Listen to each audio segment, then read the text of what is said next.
Family, good morning. কেমন আছো তোমরা সবাই? আশা করছি সবাই খুব ভালো আছো। আমিও খুব ভালোই আছি। পম্পাস ব্লগে তোমাদের নতুন একটা ব্লগে অনেক অনেক ওয়েলকাম জানিয়ে আজকে ব্লগটা শুরু করছি। সারাদিনটা যা করছি সবটাই তোমাদের সঙ্গে শেয়ার করব। তো তোমরা ভিডিওটি স্কিপ না করে সম্পূর্ণ দেখতে থাকো। আজকে ভীষণ খারাপ, আবার শুনছি নাকি বৃষ্টি হবে, জানি না কি হবে। আমি কত জামা কাপড় কাচবো বলে ওই দেখো ওখানে বার করে রেখেছি। তো বাইরের পরিস্থিতি দেখে ভাবলাম যে আজকে জামা কাপড়গুলো কাচবো না, সব ওরকম গোটো করে এক জায়গায় জড়িয়ে রেখে দিয়েছি, ঠিক আছে। আর এখন আমি কাজ শুরু করব। তো সারাদিনটা যা করছি সবটাই শেয়ার করছি, দেখতে থাকো। সকালবেলা ঘুম থেকে উঠেই চলে এসেছি রান্নাঘরে, বিছানা টিছানা গুছিয়ে নিয়ে চলে এসেছিলাম রান্নাঘরে। কারণ কি বলো তো, কড়াইশুঁটির কচুরি বানাবো, সেই জন্য। আগে একদিন বানিয়েছিলাম, একদিন খেয়ে যেন ঠিক মন ভরলো না, তো ভাবলাম কি আবার একদিন বানাই। তো সকাল সকাল দেখো সেটাই তো মানে বানাবো বলে চলে এসেছি রান্নাঘরে। আর দিদি আসছে, দিদি ফোন করেছিল, আর সেই জন্য ভাবলাম যে দিদি তো আগের দিন খেতে পারলো না, আমরা বানিয়ে খেলাম, তাহলে দিদি আসছে যখন আজকে একটু বানানো যাক। তো সেই জন্য করে আজকে আবার একটু কড়াইশুঁটির কচুরি বানাবো আর একটু সাদা তরকারি বানাবো। দিদি আসছে, দিদির একটু কাজ আছে, ওই আজকে দুয়ারে সরকার বসছে, তো ও একটা ফর্ম ফিল আপ করবে, তাই জন্য করে ও আসছে। আর এখানে দেখো এই যে কড়াইশুঁটির মানে কচুরি তো বানাবো, তো কড়াইশুঁটির সেই মানে পুরটা তৈরি করে রেখে দিয়েছে। আর এখানে লেচি কাটা হয়ে গেছে। পুরটা কিন্তু আমি আগের দিন বানিয়ে রেখেছিলাম সন্ধ্যেবেলা বানাবো বলে, তো সেই দিনকে আর বানানো হয়নি, ফ্রিজে রেখে দিয়েছিলাম। তো সেইটা দিয়ে আজকে কড়াইশুঁটির কচুরিটা কিন্তু আমি বানাবো, তো তোমরা দেখতে থাকো। গেছে গেছে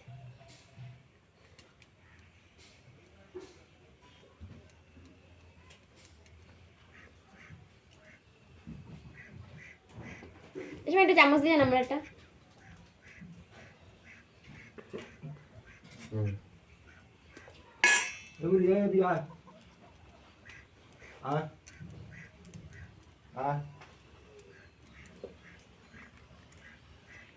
ঠান্ডা ফ্রিজের মধ্যে ছিল, আগের দিন বানিয়ে রেখেছিলাম রাত্রেবেলা বানাবো বলে, তা সেদিন আর বানানো হয়নি, পরের দিন সকালে যেগুলো তো সব বানানো হয়ে গেছিলো, পুরো ভরে নিয়েছি। এখন কটা কচুরি মানে ভেজেছি এখানে, এই টেবিলের উপরেই বেলে নিচ্ছি। টেবিলের উপরে বেলতে না খুব সুবিধে হয়।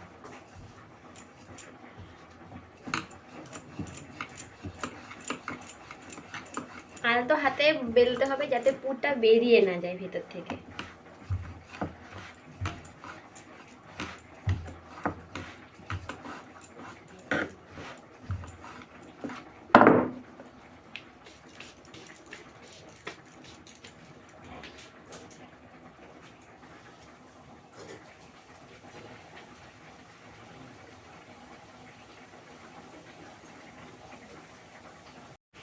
তো দেখো এখানে কচুরিগুলো এত ভালো ফুলছিল, দেখো দেখে না ভীষণ ভালো লাগছিল মনটা। যে কোনো কাজ, রান্না বাড়া যে কোনো কাজই হোক না কেন, মানে ভালো হলে সত্যিই ভীষণ ভালো লাগে। তো দেখো এখানে কচুরিগুলো দিয়ে দিয়ে কী বলো তো, আমি তো তেল দিয়ে বেলছিলাম না, ময়দা দিয়েই বেলছিলাম, তাই ওই ময়দার গুঁড়োগুলো তেলের মধ্যে পড়ে না তেলটা কেমন কালো হয়ে গেছিলো। তো যাই হোক, তেলটা তো ভালো, বাড়ির মানে কী বলো তো, বাড়ি আর দোকানের জিনিসের মধ্যে অনেকটাই পার্থক্য।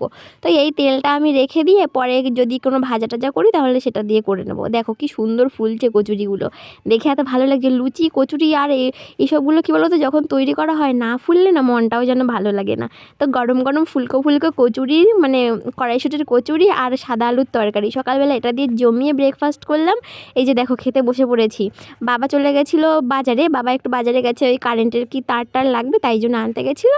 আমি আর দিদি দুজনে খাচ্ছি। দেখেছো কতটা পরিমাণে পুর দেখা যাচ্ছে, অনেকটা করে পুর দিয়েছিলাম।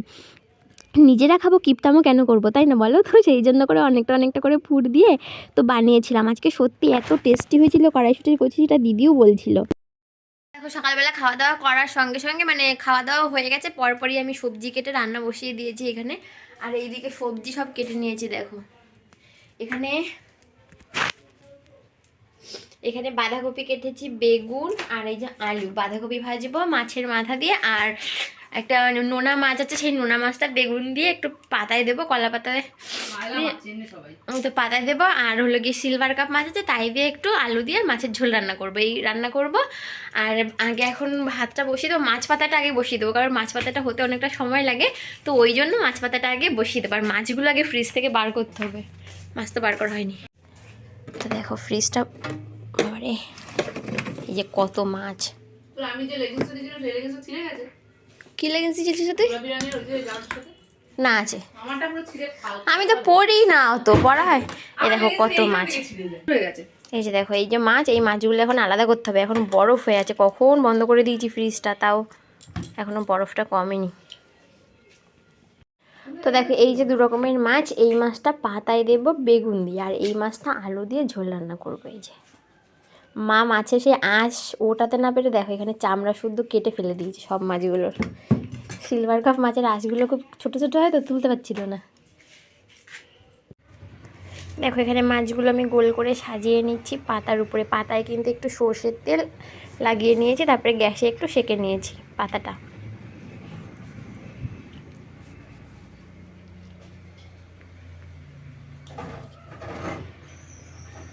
বসিয়ে দিয়েছি, এই যে গ্যাসটা অন করে দিয়েছি, কি লাইট ফিউজ করে দিয়েছে। এবারে ভাতের চালটা এই যে মেপে নিয়ে এসেছি, ধুয়ে দিয়ে দেবো। আমি রান্নাটা কমপ্লিট করে নিই, তারপরে তোমাদের সঙ্গে আমার কথা বলছি। তো দেখো দুপুরবেলা রান্নাবাড়া কমপ্লিট করে নিয়ে তারপরে চলে এসেছি বাইরের কাজে। উঠোনটা একটু ঝাড় দিয়ে নেব, তারপরে আবার দেখো এখানে একটু ন্যাতা দিতে এসেছি, কারণ উনুন ধারটা না অনেক দিন ধরে ন্যাতা দেওয়া হচ্ছে না। কারণ এখানে রান্নাবাড়া তো সেইভাবে কিছু হয় না, তোমরা তো দেখো যে ঘরে গ্যাসেই রান্না করি। এখানে কি বলো তো, এখন তো ঠান্ডা মানে ভীষণ মানে শীতের সময় কি বলো তো বাইরের উনুনটাতে একটু গরম জল করা হয়। তো বাবা বিকেলে স্নান করে, মানে কাজ থেকে এসে স্নান করে, তারপরে মাও স্নান করে। মা গরম জলে না করলেও বাবার প্রতিদিনই গরম জলটা লাগে স্নান করতে। বাবার আসতে যেহেতু একেবারে সন্ধে হয়ে যায়, তো ওই সময় এসে তো আর ঠান্ডা জলে স্নান করতে পারবে না। আর সত্যি কথা বলতে কি বলো তো, বাবার একটু হাতে পায়ে ব্যথার প্রবলেম আছে, তো ব্যথা হয় খুব ঠান্ডা জলে স্নান করলে, ওই জন্য করে গরম জলেই স্নান করে।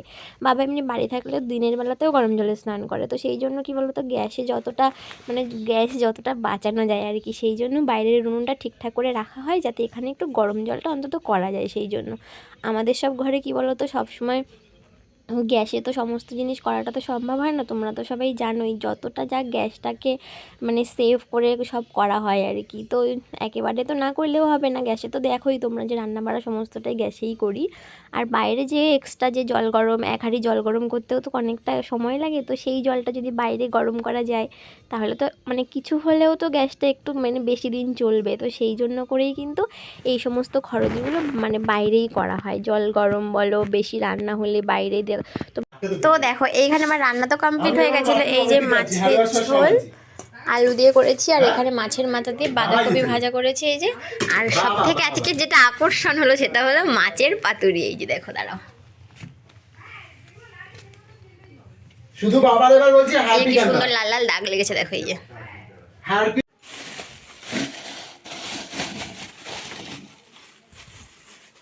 দেখো মা নিয়ে এসছে আঙুর ফল। তো এখন এই আঙুর ফলগুলোই একটু ধুয়ে নিয়ে তারপরে খাবো, অল্প কটা মতো খাবো এখন। আমার সবুজ আঙুরের থেকে কিন্তু এই কালো আঙুরগুলো খেতেই বেশি ভালো লাগে। কার কার তোমাদের ভালো লাগে অবশ্যই কিন্তু কমেন্টে জানিও। দিদি এসছে, তোমাদের তো বললাম যে সেই দুয়ারে সরকার বসছে বলে এখানে একটু কাজ ছিল, তো সেই জন্য দিদি এসছে। তো দিদি আবার বিকেলে চলে যাবে। তো দিদি চলে যাবে আর আমার কাজগুলো তো আমার করতেই হবে, তাই না? দেখো বিকেল হয়ে গেছে এখন। তো উঠোনটা একটু বিকেলে তো ঘর তারপরে উঠোন এগুলো একটু না ঝাড় দিলে তো হয় না। আমরা তো গ্রামে থাকি, তো গ্রামে যা মানে কাজ বাজ সেগুলো তো করতেই হবে, তাই না? তো দেখো এখানে উঠোনটা আমি ঝাড় দিয়ে নিচ্ছি। বিকেলবেলা ঘর উঠোন তো সব মানে প্রত্যেকেই ঝাড় দিয়ে পরিষ্কার করে, সকাল বিকেল 2 টাইমই ঘর ঝাড় দিতে হয়। তো আমি সন্ধেবেলা, বিকেল হয়ে গেছে একটু পরে সন্ধে হয়ে যাবে, তো আমি উঠোনটা ঝাড় দিয়ে নিচ্ছি। আর তারপরে আমি সন্ধেবেলা আবার একটা মামির বাড়িতে যাব।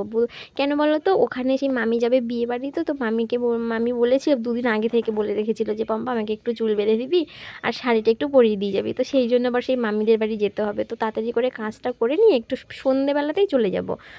তো দেখো এখানে আমি বললাম যে তোমাদের যে মামি বাড়িতে যাব, যে মামি বিয়ে বাড়িতে যাবে, সেই জন্য মামিকে সাজাতে হবে। তো মামির দেখো এখানে চুল বেঁধে দিচ্ছি। মামি সিম্পল একদম একটা খোপা করে দিতে বলেছিল, তো সেই জন্য আমি যতটা যা পারলাম একটু করার চেষ্টা করলাম। আমি একটু অন্যরকমভাবে করতে চেয়েছিলাম, তা মামি বললো না মা, আমি এখন বয়স হয়ে গেছে না আমার, ওই জন্য অত বেশি সাজাতে হবে না।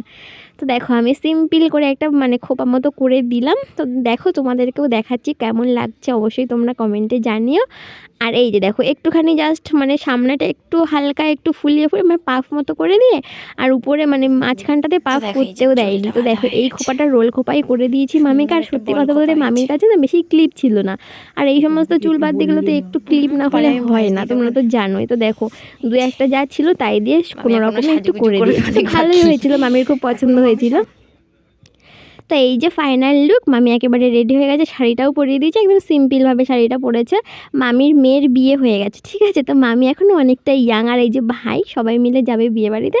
তো আমি যতটা যা পারলাম, আর আমি সাজাতে চেয়েছিলাম অন্যরকমভাবে, তো মামি বলেছে না মা অত সাজাতে হবে না, এখন লোকে খারাপ বলবে বেশি সাজলে, আমি এখন শাশুড়ি হয়ে গেছি না।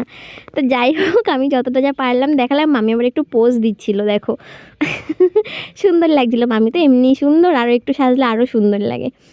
তারপরে আমি চলে এসেছি বাড়িতে। তো দেখো দিদি এখানে রেডি হয়ে গেছে, কারণ দিদি চলে যাবে বাড়িতে, দিদির বাড়িতে দিদি চলে যাবে, ওই কাজটা মেটাতে এসেছিলো। ওখানে দেখো সেই ফাইল টাইলগুলো আমি ঘরটা দেখাচ্ছিলাম, যে ও আমাদের মানে বাড়িতে আসলে না ঘর দেখো কি করে মানে একদম অগোছালো করে ফেলে, কিচ্ছু একটু গোছাতেই পারে না, মানে সব এলোমেলো করে দেয়। আমি সুন্দর গুছিয়ে রাখবো, সব এলোমেলো হয়ে যাবে। তো দেখো এখানে রেডি হয়ে বেরিয়ে পড়ছে, বাবা যাচ্ছে ওকে আগিয়ে দিয়ে আসতে, মানে আমাদের এখানে মোড়ের মাথা আছে ওই পর্যন্ত যাবে, ওখান থেকে দিদিকে টোটো তুলে দিয়ে আসবে, তারপরে স্টেশনে চলে যাবে, ট্রেন ধরে চলে যাবে। আর দিদি বলছিল তোরা যাবি, কিন্তু ওদের অ্যানিভার্সারি আসছে সামনে, তাই জন্য। তো চলো আজকে ব্লগটা এখানেই শেষ করলাম, টাটা, সবাই খুব ভালো থেকো।